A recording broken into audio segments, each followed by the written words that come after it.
Karibu ni maono kwanu chake cha beradek mukarnge chigaye kwan pagamente matilo wa Uganda kidong rom kwan duje lobo mane chake nasar niyo we senior dian kwan mana okfore go chako kwani kingaye kwan mati kumar malobo Uganda tutwale Igulu City achochwa olimo gaye kwan mapol mati kaberman ento kongwa chake neno wiye madir kadungwa duguchen wamete kilok man kore man ayayup milo kange mawchwin.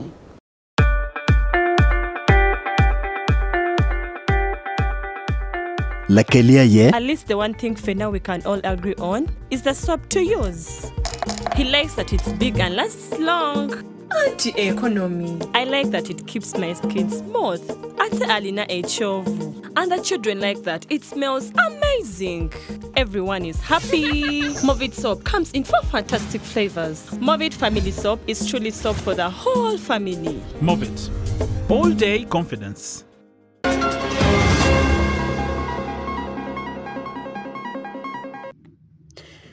Welo teno kwan madongo chako kwan Igulu district futi manok kare wengi chabira dek madong kwan meta merio me mwagaman ochake kwere. Kai wo school wa inone ko be don wati chabir ma dek. Hadu teno wa pole wan pati acha.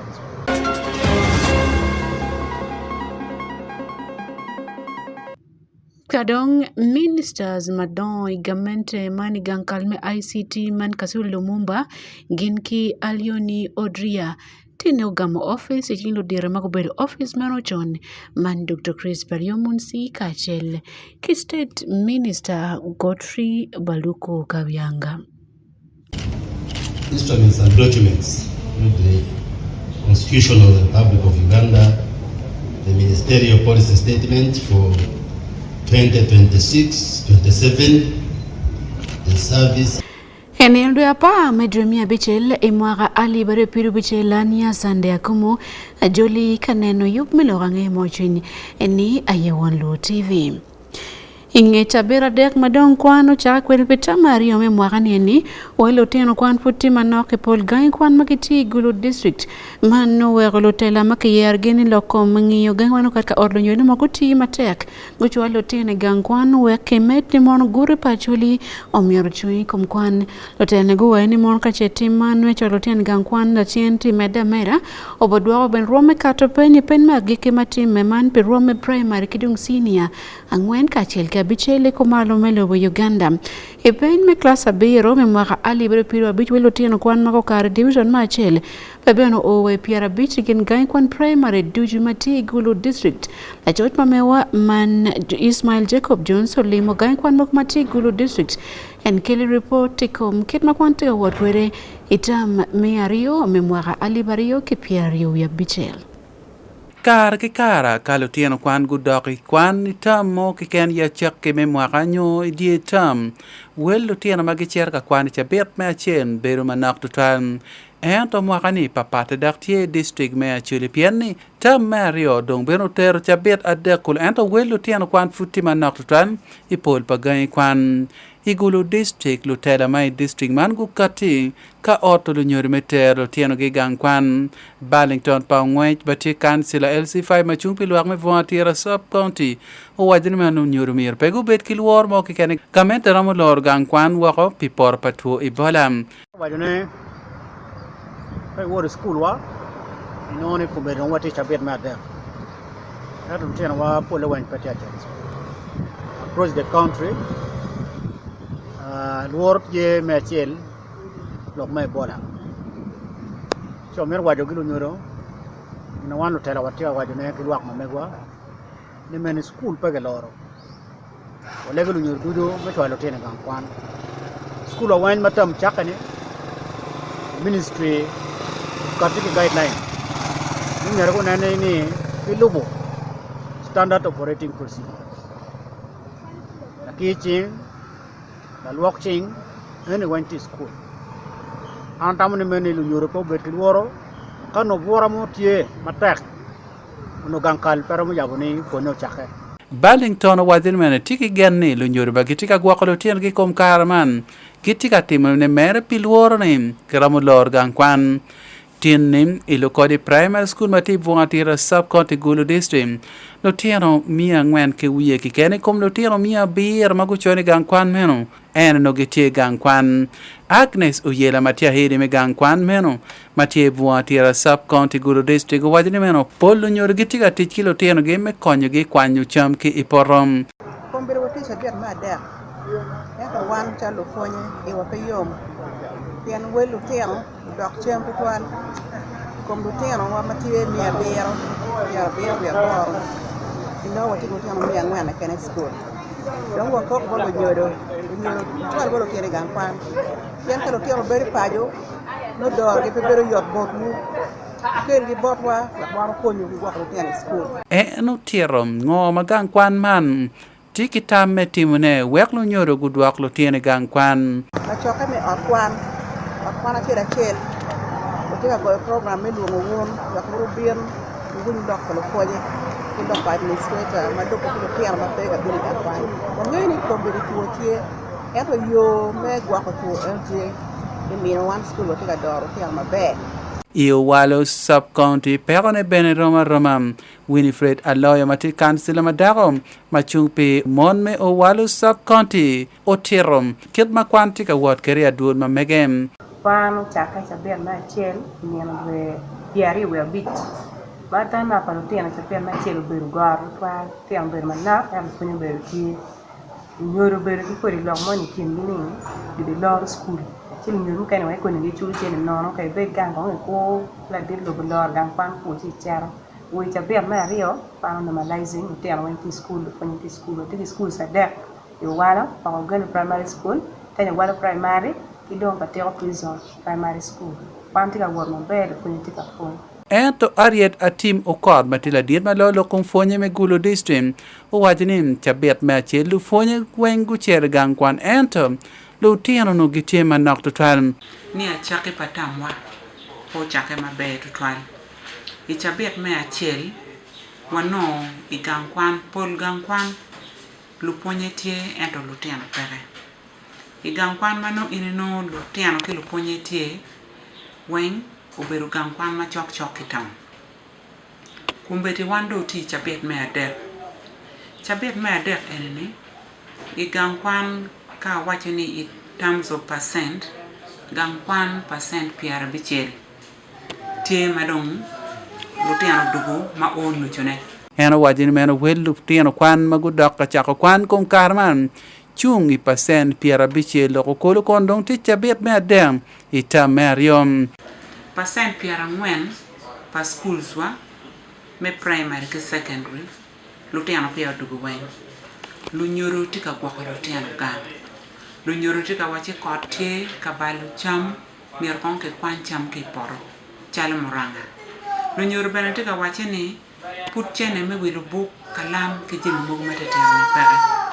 Legana dong tie bot lu nyoro ni kwano chake wati ki lu ponye madong giti gang kwan wa wego lu tiano u chere gang kwan yin pe bi tamni kala tien po kwan chi la tien bi kato pe la tien bi beru ki ngej no rom kumbeti enini lok man ni chabet me achel o ber chabet me yupo leo gang kwane wano kwanyo ki wiwa dwe me pu wano ni berate dwe enini ento wa wego lu tiano konyo wa chiam bi chel ke chen chabet ne ame kwan mo we ko lutiano beri gang kwan ana meta po lo ponye bi beri gang kwan kumberi wane ana lo madit malu ponye tikatemne Kitung chel Kenneth okelo doge matila do ot pegamete bete der me Gulu district o wajini menom tim padu nyodni romo weko lutiano kwan bi metem ki poto pen me agikim ami penya dep ma Gulu district setting now peko madit dong tieni ineni result eni pekat mabe.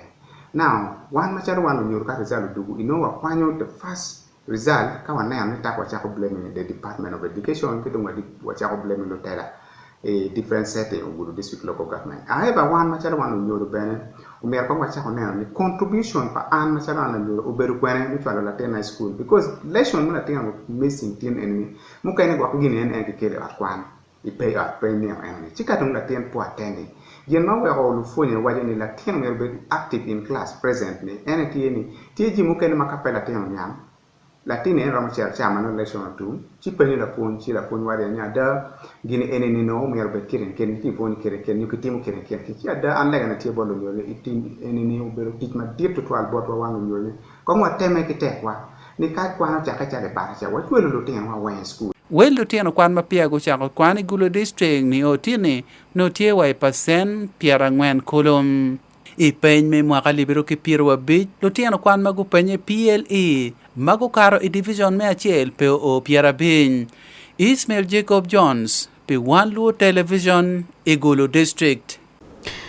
Dr. Lara tunu mati dano mo tegi dok wiyo koro yama kenda mapol magiti ya chuli owani mo merki yele matek me gonyo wako nyo angwen me chan matika weko dan me kaka chuli tilo chan nok ben likuya ping tie mapol tika dok dano dok angere ngeche lokom rome ponye kidong bene ngeche kiet me kuwa ikare manim. Dr. Lara kar matika lok machala welu madit man keynote speaker yub meti ya robuga kwana makiluni Nest of Poverty mabulu manyi Richard Donen chana pila yochoyo yub manu timike Elefante Commons kabira mativa ngadwot larope ya division wa jema Paul tima diyo kwa pachuli doke rome chane karmantia ngwana waparmer gitie matek menen kichuro nyone wek achuro dong mano kom gitie maolil nguchak tit matek maluenye kom chan kemeria mene wako kikumalo melobo Uganda. David Magero biruti Elefante Commons onen kong report ikom kit maria mochan kia chuli kidong kwai chana ngom purutuene ni nati pia chuli magitiko malo melobo Uganda enkele wadong kombiti. Dr. Olara Utunu Matie Latela me loba chole mo yuek magiluona chole elda kila dero I jem mapapad machalo chek kikit me kupe irwa malamal ikar matie ka lok machalo wela wara itier vuk manyen mala choch magiluonye ni Richard onen chana pelo choyo omiyo luo bolwak me chole ni gu a woko ki nieno mamegi to ko chak timo jemi maromo duoko kero padano vuk man manye giluoni Nest of Poverty ni kono yaro kamaleng kit machan nieno kwere loba chole pe jem mapapad mayamo timangech ma olara tero jem magi machalo kit man. Bring some context to bear on the discourse on poverty in this sub-region. When we talk about poverty, generally poverty means deprivation. That's what poverty means. Deprivation most of the time perhaps of resources, which makes life difficult. That is poverty. And poverty can be expressed, manifested at different levels and in different forms. But what we're talking about in this sub-region is more than poverty ordinarily understood. Ino yob meno motime ki Elefante Commons mati la rope de division Igulu City kono ke lwak dano mapol Mike ngiti lu tieno kwan lu fonye me university lu cho vuk mapapat lu yup content lu cho lo ngea lwak meta der kin juma papat magen go beru kanywa ko tamgi kom vuk man manyen mala choj man mafuru futa fura choj uchoyo. David Obol Otore mati university secretary nyoka ran me Gulu University kono o pa la ten kwan man mo wachi be la ten kwan ma me Gulu University pe cho vuk man kon eno koko kitruam me choj matika dok ping mo lego juma pol me chwa ko dano man dok ku chak cho vuk. And I will pick it from the examples I've given about what Naruto did when I forget. Because our author today was actually a student leader. I'm very, very proud of him because he was my student and he was one of those student leaders that they know how to navigate their ways, and he became my very personal friend. You have student leaders who are sometimes very agitating, who are very confrontational, but you also have student leaders who can articulate their issues. They can write. I think there are so many letters that he wrote expressing the issues that are affecting students at Gulu University. inonu olaro tunu wachi gen futie kache kodi choj ma koman kati pian be ya wi joma pol ma wa gen ke temo je ma ora me konyo luak. So the situation we're talking about, which in euphemistic terms we're calling poverty, next of poverty in this region, is actually an existential situation. Meaning a situation that, if not confronted, if not reversed, will inevitably lead to death, to nothingness. That is what we're talking about, and that is what Mr. Peel ever so elegantly and gently called nest of poverty. Now, so poverty in that sense. Richard Onen chan apel kono tie ngat ma kwani Gulu University ma pia no chere East African Institute of Management Science ka kwano journalism and communication kama eno tio kwan megi kunu ka chako neno ma mege menene olute mi ongeji lok me fonyo communication bod jomagu teki ki joma tigi mire ma wa ken je mo ken mo timo cho vugman donc tier vugman kono tie gin ma ya wang joma pol ni kono je ma joma tieno ma chalo vulu gira mo tim gin ma wora me logo ka bedo murum gi society gi loga i Wan Luo TV, David Magere, i Gulu City. 1 and 0!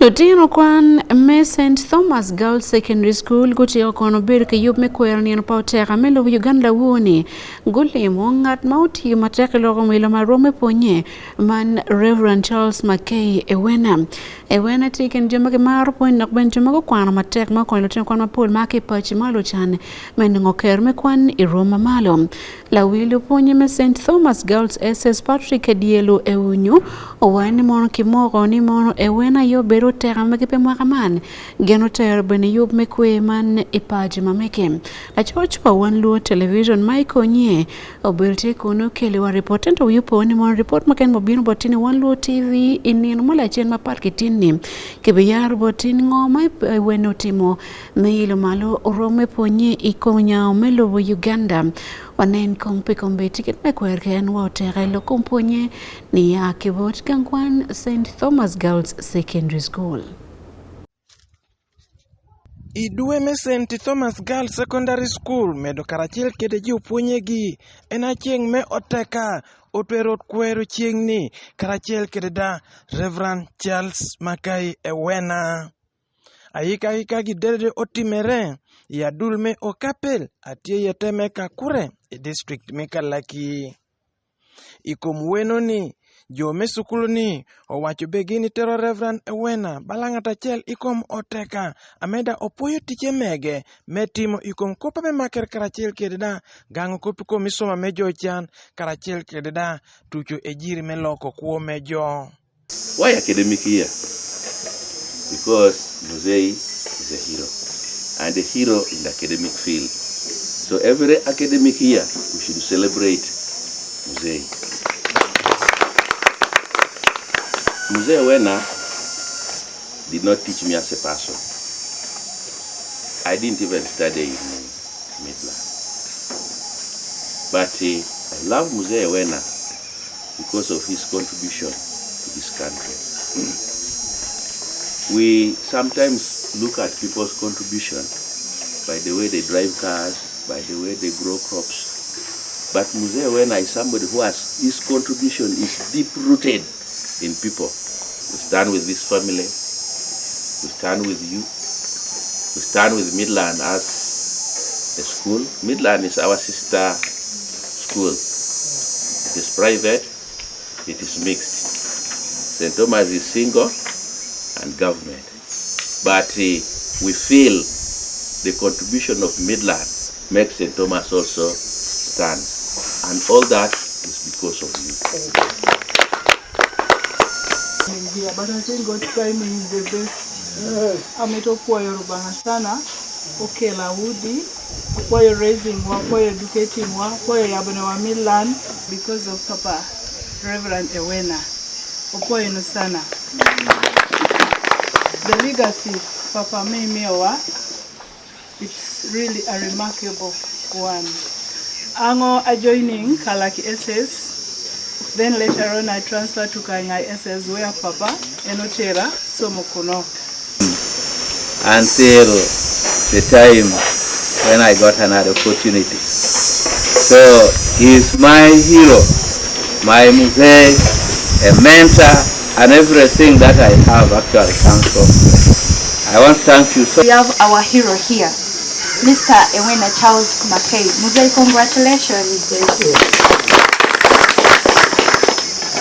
Today we gather today, a solemn moment in the calendar of our country, and as we mark this anniversary, we reflect on the sacrifices made by the brave men as we have one here before us. His resilience and patriotism remain a guiding beacon for Kaberamaido, Kalaki, and all the surrounding districts.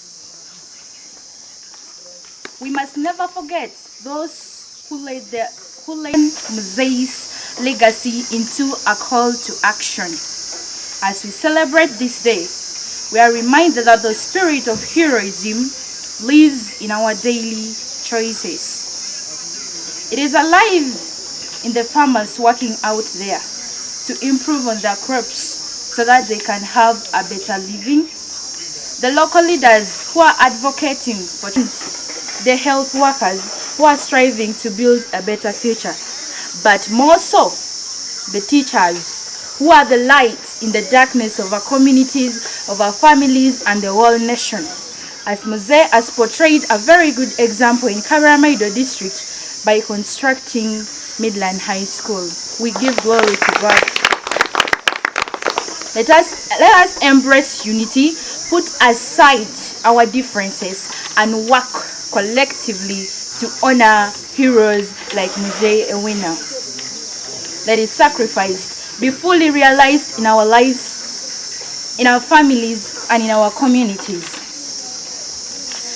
And as I conclude, I encourage everybody here to walk with their heads lifted high, with courage, with dignity, and commitment of our heroes to continue guiding us as we work together towards a peaceful and a prosperous future. Ewena ameda otie skulu mekangai karachil kiri kabira chia papat enada bin opoyo akode ayika otimereni. Oh yeah, you pijo bila mena. Saint Thomas. Ubirti tian mare bin mena ni. Da poyo etika. Kedo na Saint Thomas. Oja lo kargiti la re bin mena kiero kan. Dali kala wache bebe. Wetu mtoke yisoma. Kedo maki soma itek. Pinje lo kreskula pata. Manda luber karachel ke dilega me achidikon me Kaberamaido Reverend Daniel Ekwau karachel ke dedan jotel me kanisa obedo me pono lubanga pikwo Reverend Charles Makai Ewena ameda trume stroke omako nanteru makini tomon wi achiel enapodida kuomer likati ber twatwal enanetie karachel ke mwakini ot kanyowni wi adek Ichenga lubo obino mino wingeunu kitame Reverend Ewena ogeo karachel kede kuomere kede da kitabin ekolokere ekobedo da nyatuch ejir arabu mukade Michael Onyinge Wan Luo TV Ikalaki District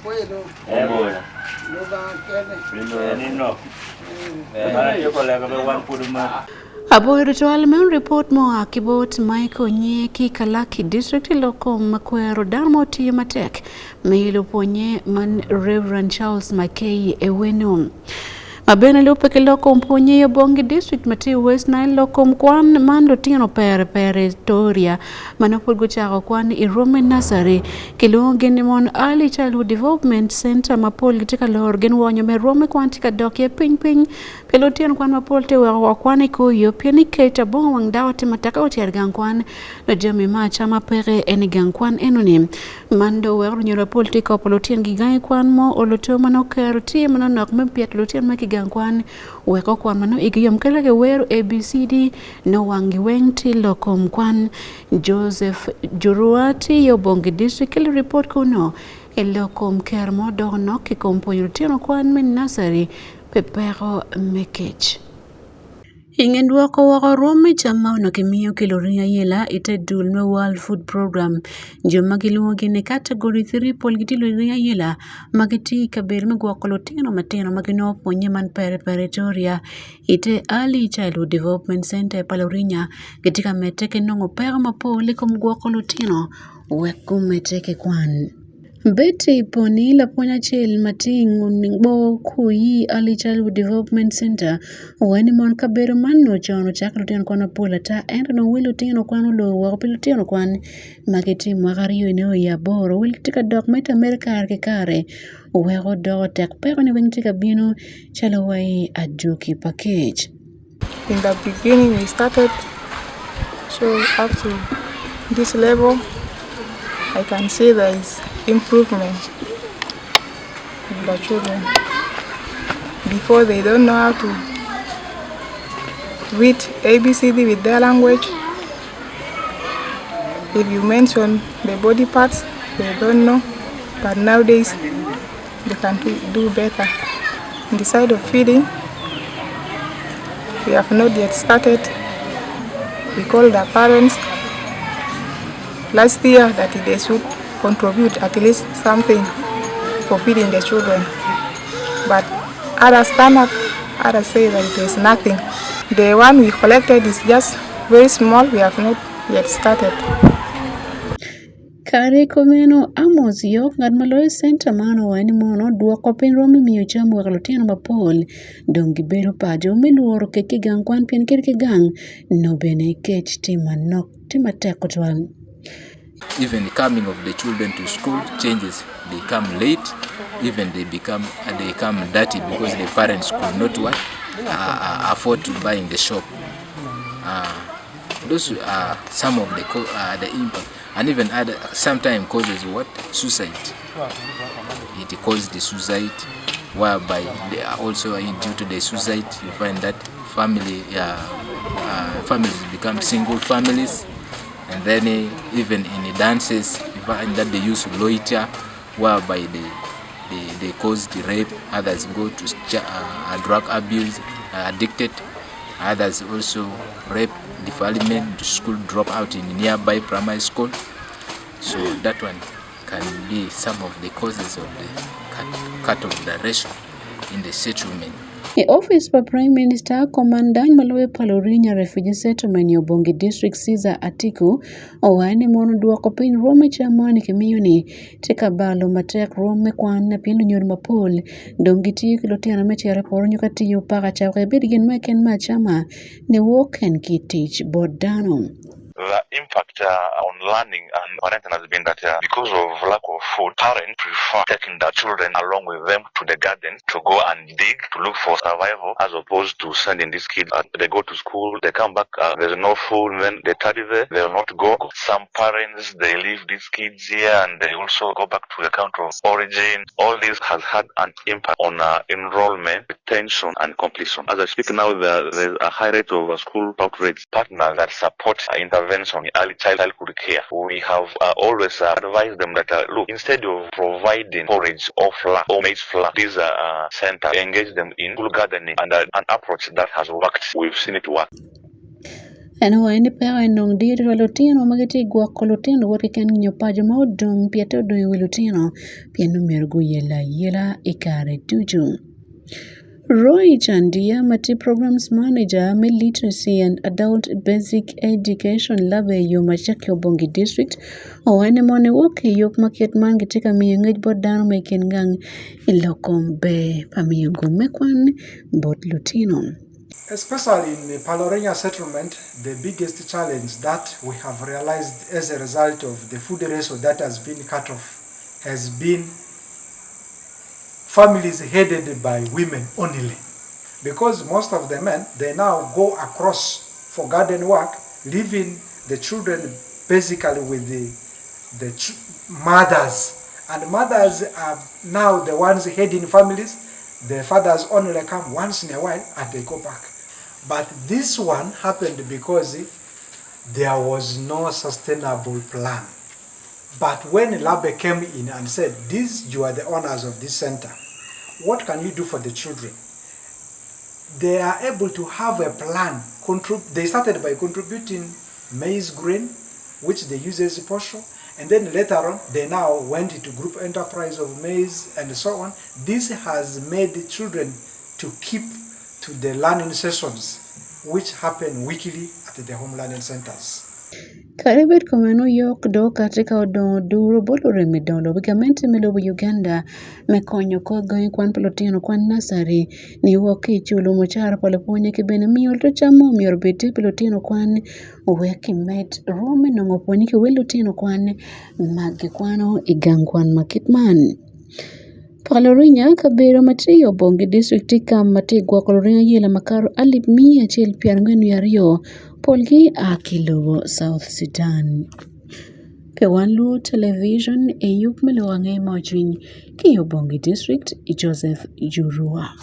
Alioni yok Odria MP Maringa South ma bene kitimen mebedo minister matiri pelokom ICT dong kimoko enbenon moko chek melo Uganda ka chile kasulu de mumba makiyere mebedo minister madit pelokom ICT tin ko gam office ke board Dr. Chris Baryomunsi minister machon pikop me ICT madong ti ko cheme bedo minister pelokom yot ko melo Uganda yub megamo office mano timetin kigankal man pagankal office madit pagankal me ICT mati Kampala opong wi wakner manyen ke ben chek ma pol pe yelo malokom to kenyon me kope man ICT kidong internet lo Uganda onen miyo office bot minister Kasul Lumumba ginki alioni yok Odria MP Maringa South gankal me ICT instruments and documents the Constitution of the Republic of Uganda, the Ministerial Policy Statement for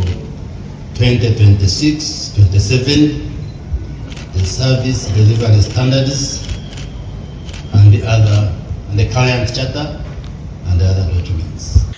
Karan Madit Machon Mepati NRM Kasule Lumumba Justin Ten Yogamo Dong Office Kijametich Kibod Dr. Chris Baryomunsi Man Minister Machon Me ICT.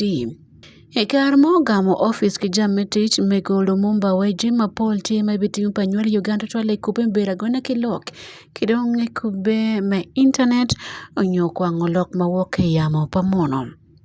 Ekare mabene eno miyo office Dr. Chris Baryomunsi owado jema Paul make waini ma eno waino time karmeti office kineno maono tikwere pia nywali Uganda ni woki office pagankal me ICT. Yobache lebene state minister nyo minister matiri mak yung board gamente en nikubeme ICT international guidance alioni yok Odria tini beno gamo office kebot na ngat mono ti office meno machon man Godfrey Waduku Kabyanga yop mauti meweny ki gankal me ICT ilo Uganda kan. Alioni Benetik nen mapol mainne office mano tiyo mabe doko tiyo pia nyole Uganda kono bene kiworo pentere kupeke teach me ICT onyo internet. Yubman Permanent Secretary Gankal me ICT Dr. Amina Zawede oweje mapole tima purure milo komkobi me internet Uganda labole ikomanyol Uganda million piarngwan yobichel magitieni million na para borke ken ayigitiki kobe me internet. Mapat kemen bene Dr. Amina owaini mono jema Paul tema dia nywele Uganda jwale nongo kubeme internet kidong bene wel internet futi matere kabir muken mabola ta mwera anywele Uganda mukene pegino gum mekupe man. Ikar me yupman bene Alan Kasuja majla dit moloyo dul me Uganda Media Center bene oberutie. Ladit madoro dul maloilo kumkube kilok Uganda man Uganda Communications Commission Dr. Nyombi Thembo beno berute yupman mao loroje mapol malupe kilo kumkube kilo ke Uganda. Ikindan moken maber go berute yupman ayedon wanyamala dit malo dul me vision group nyo new vision. Ingetia ko yup me menyo office board ngat mo le kawang en Dr. Chris Baryomunsi madeka mangichi me beru minister pilo kom mayot komi bela chen ogamo office kibo Dr. Jane Ruth Acheng madeka mangichi mayan me beru government chief whip. Yup moken mabeno timeti ni minister madong tie pe yot man Dr. Chris Baryomunsi ingetia komiyo office board Justin Lumumba and bene ogamo office mamege keyboard Dr. Jane Ruth Acheng maono chon obedo minister malokom tich yot komi Uganda. Jane Ruth Acheng deka man gichimene bedo government chief whip ngat madoro biachar pagamente me party NRM yot moko cheke melopo man. Pelonge moching e Wan Luo television ania Sunday Akumu. Kadongo weko lobo Uganda wachere South Africa bili matikungu mwani kichiro dana pao yare kinero genwaro igamu wege mudogo moko monyo dani Johannesburg choka birmano dano chage birpirituno man edopi. Police benewani mono joa pa mokenego wane chan man ento matut tikabino kompeti yop meloga ngeya mauchuin.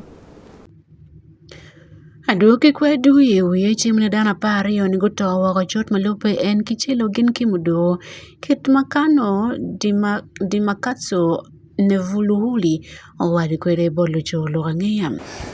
The scene, I've been through the scene. It is horrific. There's a quite a high number of crime scenes where people they are lying around. So one could not give a clearly numbers. It could be not less than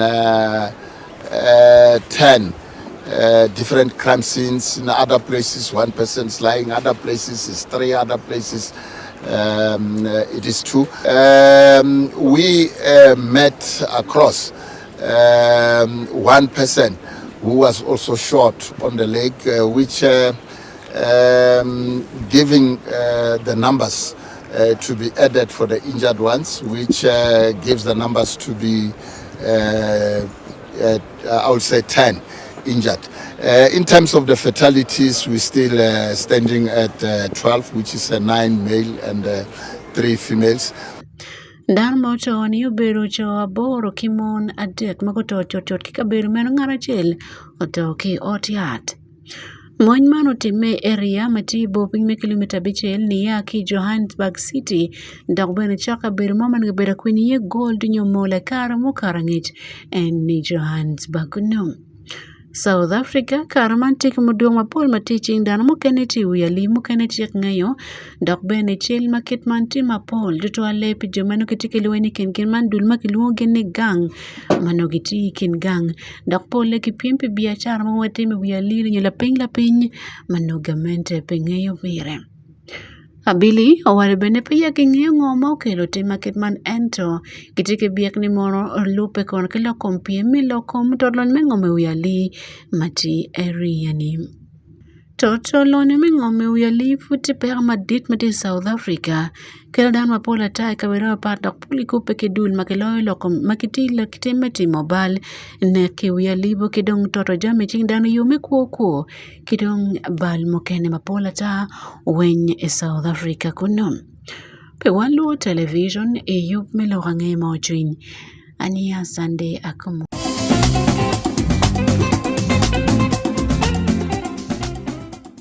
Ilorange mamaro biacharo nyalo nyamadoma kitilo timbiacharo mokeni kumalmelo Uganda gutiro moro korbodo no power machiling to each man Uganda Electricity Distribution Company Limited UEDCL ni mono majberka to tete kajamulu nyalo ni mapol magiti kumalmelo Uganda ngenwa ni mono dulman wero majberka to tete lakben topa majmantika balo biachara peni mono nyalo ni tiki chuma madoma no pia tekni mono ke wek yup mano betie kard ni macho pioro betie wakati maman goring nyobene obekati mobiachara weko med rome chat ke wili kumalo melo Uganda onen eni kibot Ismail Jacob Jones Lutim biachara me kumalo me Uganda ka chil kidana magen gitika kelo nyayo lonyom go kok ma tekta dul ma poko man ni maj matika to tere weko dano ma pol gitika rinyo wako ki biashara me gim lo nya don lobo ikara me ka choke mo me tier wako actually investment profile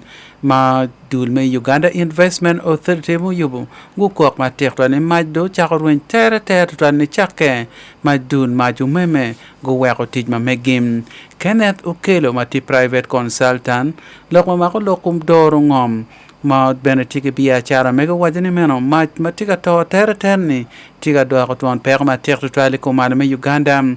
At the tail end of the services of women, we were beginning to appreciate the power stability. But now what we are seeing is a return to the undesirable status. That also deter the investors from coming to establish machineries. We have had cases here of people who ran away because power was not stable during the moment then. And as I speak now, I also have a small metal fabrication center where we normally have a lot of power outages. So let us stabilize power so that it attracts investors. Maj matika rwenyo tere doko tuan pero ifut kabir ma pat me ko malama Uganda. Ento dana mo kene ma ben go beri ka choke man ku kok ma tek total ni tim me rwen pa ma tere kidon guri ma rajo benetika balo biashara game. Critical ingredients for investment.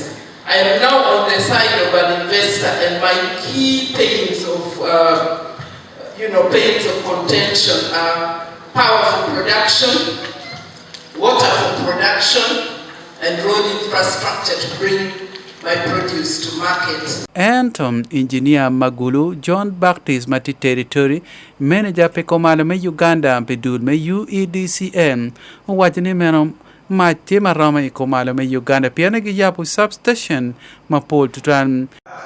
We used to have supply from Lila substation that is located around 100 kilometers from here, and the government has added more 5 substations, transmission substation of the same capacity as Lila within the region, southern region, among which we have the one at Akumu here, which is around 5 kilometers from here. We have another one on Akumu Road, which is called Agapo. That Agapo substation, it is 80 megawatt, actually MVA. It is the one where the Achua Dam is evacuated, is bringing power to the national grid. We have another substation at Kore. Kore, it is along that Lira Amudin Road. In between there, we have another substation, which is also the same capacity. And also, we have Orio, that is from Kaluma towards Pakwach Road. Ena wadi kilo nya don lobo ni meno customers mati kimati kom karamando mede wa ali piara ngwen ke mia bu ngwen ento pachien apabu yario kiken pa customer ene gitiyo ki man. Those substations are quite big, as you have stated. If we add up, we are only using 20% of the installed capacity, of which if we analyze the performance we have as of now, we really have enough capacity. As highlighted previously, we have a reserved, what we call a reserved capacity of 256 MVA, which is ready to be utilized within. So our call is to all investors. The beauty is that all our substations are well positioned in different directions of the actual region. Enomi la bole kum substation makiyabu chuchok kininitie kole aswam kidong uluyom. Inonem pekar malati lok meruin pamanjo berutuan pero ipol pa district matiko malame Uganda. Ismail Jacob Jones, pi Wan Luo Television, Igulu City.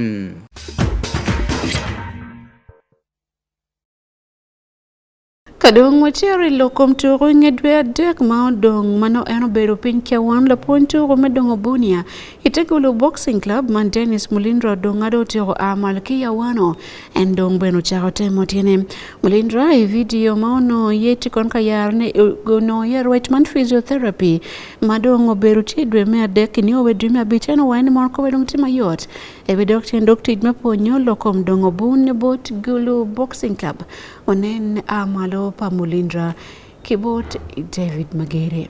Dennis Mulindra udonga la dongvun kila fony dongovun igulu boxing club mati igulu city. Dongat mangio kidmituru me dongovun ikomal me Uganda nyoni vice president ite dul me Uganda Boxing Federation otiero no alora malope ke pero mo pore kome ya cheke memoire man. Inoni Mulindra itum duema dek memoire man enobino awan me gudi mo ke lo pero ipiere ingutiene ichien ki dul ko mukene maono weko kwone tek tutwal ento mawaloke gum ti mabe ni dong enti kano lara dok lok ma a ki gulu boxing club morne eno tiro chango ki pero meno ino pero meno mano weko en pe woro ngila ki kom kerere ngila ki gari ni kono weko eno limo odiat la jo ki odiat mapapat magingio lok merio ki chogo kom magi beru kamine kony kama sed meris la jo ki odiat mukene gumi tam ki kit mamiro eno dok kwede iem doko weko eno beru karwe kome kari menu ni oi kum kari mi oi we dwe mo karman dwe ma beach magi moko ni eno tikono ni chan ki iye Ronald Okelo matila ten kwan mamege do doko dano machia nyu vun rom me wilob kon en aki gul boxing club moko lokman kon wachia loka tima dit dok ni chan ti ko Mulindra I'm covering Timo Bear, but get a Fiadini football locker, so full covering last month. Mano Kelo gumma dit twal bot jomano gengi no fonyo training ki bot en to teno kwan magi fonyo don vun roma malo jo magi yobo kongi wak pekom ko ponki chwayo nyoni fitness dongi tia gonya mino fonyo ma aki bore inoni Mulindra tingat mapera tek twal bot ko malume Uganda ilok me dongo vun ki temo fitness kama joma Paul gen gu kitching en machalo Okelo lu dong vun ma papat magen go chanyo vun irwama malo to twale tour me dong vun ma pole teme irwam me National Open Champions League Uganda Boxing Federation competitions ikin tour mokene inoni idwe mangwen kono ni woki to tama me karbe no komelet eno yobo tour eno konyo lu dong vun ma karo abir ma ko aki malame Uganda ma ikin giti ye lu dong vun ma aki Arua kama Saida Ulero ikin lu dong vun mokene go we final me National Open kama gen go karate me tour Champions League karbe te gurwenyo tour meno en bene limo ka dong vun ma papari ko malame Uganda ma chale Nwai district ya leptonki ka ber mukene wek olotoge o mi fonye ene kama guma radio bino ye awan me gudi kar ma chero kanelo dong vun mati ya lero maono gengi no fonye ki bore dong lok matika a ki bot gulu boxing club mogoni Mulindra o dok chen dok yabu training dok gen tieni en bo dok chen ilwen kitmano temo kwede ke mi fonye bot joma gino kon ki bot en lorange kom turi Wan Luo TV David Magere.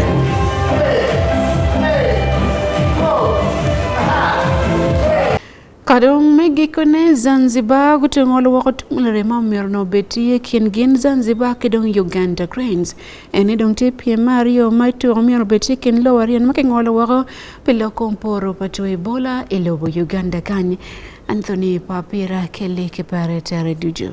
Petian Mario Uganda Cranes akotiro ngolo turu mila rem maomero timekin en Uganda Cranes kachel kilobo Zanzibar. Turuman manomero bede ni ndapara chel madigini bwegitiro ngolo ne wako pia ni gamente milobo Zimbabwe gengu waini ngur magitika winyo neni Ebola tieka yelu dan matek totwale Uganda kanyi wako gen gitiki luoro ni turuman peramotime en kilobo Zanzibar kunu.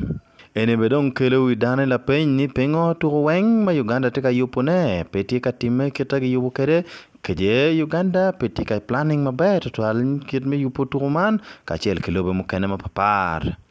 Ichabera rio mukarange Uganda bene uyubu turu mila remi kin en Uganda kilobo Tanzania kadake kin en Uganda kilobo Madagascar ento turuman mila rem pa otime pieni lobo makiyubu ye turuman lobo Morocco gen gu kwaya la jwajwa wane turuman po time kibotgi pien tien loga chelu bene. Inawani dong eni wako Uganda Cranes bero godong chakwe mwaka mukara duema pario ni o kerwe duema bichel man mano pego turu ke turu mo keken maluka ke diu pegi pe jolo turu me African Cup of Nation pe mwaka manyen aliwario pirwa bero Coach pa Uganda Cranes Paul Put en kono otier kamaleng no dong yub me yupe man me chere turumatika biono dire ken Uganda ki Zanzibar en tangola man malu lodge mi Zanzibar gen go chwalo warga bot federation me Uganda kan kon gi waini gien magamenta mamego karakere gien chalo federation me tukudil mi Zanzibar gi pere ki dwan mo gi ken yo gi pegi kit ker mo gi ken mi katikilo kon gi mo turuman mi time peniana madire ni. To be honest, first of all, we had our cancellation in Morocco. We traveled 35 hours to go to Morocco, and we traveled 35 hours again. I think at Uganda really have a really big heart to accept this, because this is really not easy to accept, to go and play Zanzibar after the traveling in 2 days, then the day. In the night you have to travel, you have no training on the field in Zanzibar, and then you have to play. But we make the best out of it. I'm happy to see the boys, because I had no opportunity to train with him. At least I will have 3 trainings with the local players, because it's still different if you go and see the player in their team. It's different from the national team. It's other accents, other demands from the players. So, but I'm at least happy that we have 3 training sessions. Uganda dong bidugu chien bineno kete yope peturo mukene mapat madong notika bina nyim. Anthony Papera lokum turo pe Wan Luo TV. Lanen Wan Luo television wa odo ya giki yub milorange mocho nyitini chiandek ania sande Akumu mete kineno wa yub mukene tika bino kombiti pe in maineno Wan Luo TV.